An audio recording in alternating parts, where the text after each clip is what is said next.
শ্রেণী ছাত্রছাত্রীরা, আজকে আমি তোমাদের সাথে আলোচনা করব তোমাদের ইতিহাস বিষয়ে রায় ও মার্টিন প্রশ্নবিচিত্রা 2025-এর দ্বিতীয় পর্যায়ে মূল্যায়নের 9-এর স্কুলটা আমি আলোচনা করছি। তোমরা ভালো করে দেখো।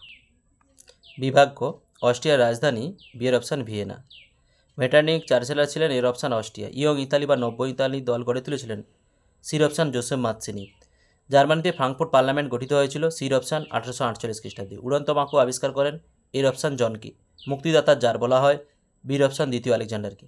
শিল্প বিপ্লব সর্বপ্রথম শুরু হয়, ডি এর অপশান ইংল্যান্ডে।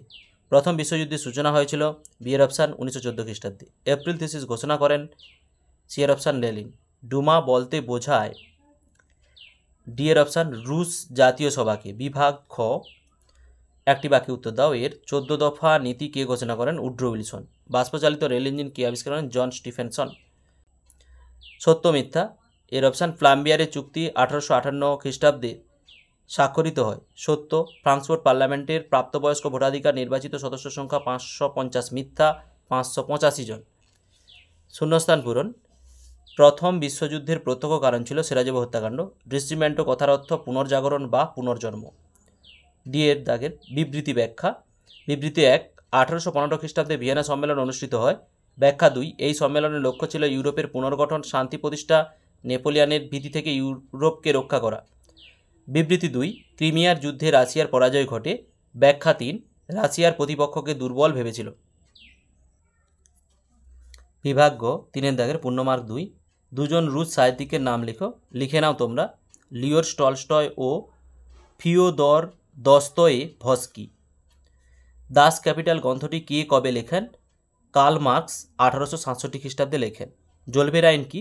রায় মার্টিন নতুন সহায়িকার 161 পৃষ্ঠা 87 দাগের প্রশ্নটা দেখাচ্ছি, দেখো। এইখান থেকে এতটা অবধি তোমাদের লিখতে হবে। ভিয়েনা সম্মেলনের 3টি নীতি কি? ভিয়েনা সম্মেলনে গৃহীত 3টি নীতি হলো, লিখে নাও তোমরা, আমি লিখছি না। ন্যায্য অধিকার নীতি, ক্ষতিপূরণ নীতি, শক্তি সাম্য নীতি। পরের প্রশ্ন, রক্তাক্ত রবিবার বলতে কি বোঝো? সহায়িকার 225 পৃষ্ঠার 70 দাগের প্রশ্নটা দেখাচ্ছি, দেখো। এইখান থেকে এতটা অবধি তোমাদের লিখতে হবে। বিভাগ ঘ, 4-এর দাগের পূর্ণমার্ক 4। টিকা লেখো, বিসমার্কের রক্ত হল নীতি। সহায়িকার 148 পৃষ্ঠা 36 দাগের প্রশ্নটা দেখাচ্ছি, দেখো। এই যে এইখান থেকে লিখতে হবে, লিখে ওর পাশের পৃষ্ঠায় এই অবধি তোমাদের লিখতে হবে। আফ্রিকা ব্যবচ্ছেদ কিভাবে ঘটেছিল? সহায়িকা 216 পৃষ্ঠার 44 দাগের প্রশ্নটা দেখাচ্ছি, দেখো। এই যে এইখান থেকে এই চীন আফ্রিকা, চীনটা লেখার দরকার নেই, আফ্রিকাটা লিখবে, এখান অবধি তোমাদের লিখতে হবে। মেটারনিক ব্যবস্থা কি? সহায়িকার 123 পৃষ্ঠা 3 দাগের প্রশ্নটা। এই যে এইখান থেকে এতটা অবধি লিখতে হবে, মেটারনিক ব্যবস্থা। পরের পাঠের প্রশ্ন আছে, এই ব্যবস্থার উদ্দেশ্য কী ছিল? সহায়িকার 157 পৃষ্ঠা 37 দাগের প্রশ্নটা। এই দেখ,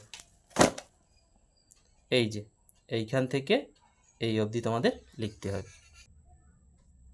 বিভাগ ও, 5-এর দাগের পূর্ণমার্ক হচ্ছে 8। প্রথম বিশ্বযুদ্ধের কারণগুলি লেখো। সহায়িকা 200 পৃষ্ঠা 14 দাগের প্রশ্নটা। এইখান থেকে লিখতে হবে, লিখে পাশের পৃষ্ঠার এই অবধি তোমাদের লিখতে হবে। জুলাই বিপ্লবের পটভূমি সংক্ষেপে লেখো। জুলাই বিপ্লবের ফলাফল আলোচনা করো। সহায়িকার 125 পৃষ্ঠায় 5 দাগের এইখান থেকে লিখতে হবে, লিখে পুরোপুরি এই অবধি পাশের পৃষ্ঠার এই অবধি তোমাদের লিখতে হবে।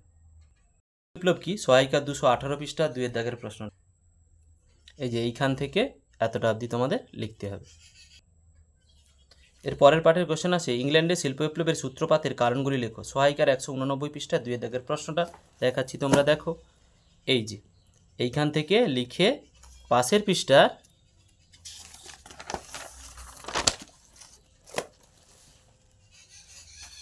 তোমাদের এতটা অবধি লিখতে হবে। ভিডিওটি শেষ অবধি দেখার জন্য অতীতের ইতিহাস চ্যানেলের পক্ষ থেকে সবাইকে অসংখ্য ধন্যবাদ। ফিরে আসছি পরের ব্লগ নিয়ে।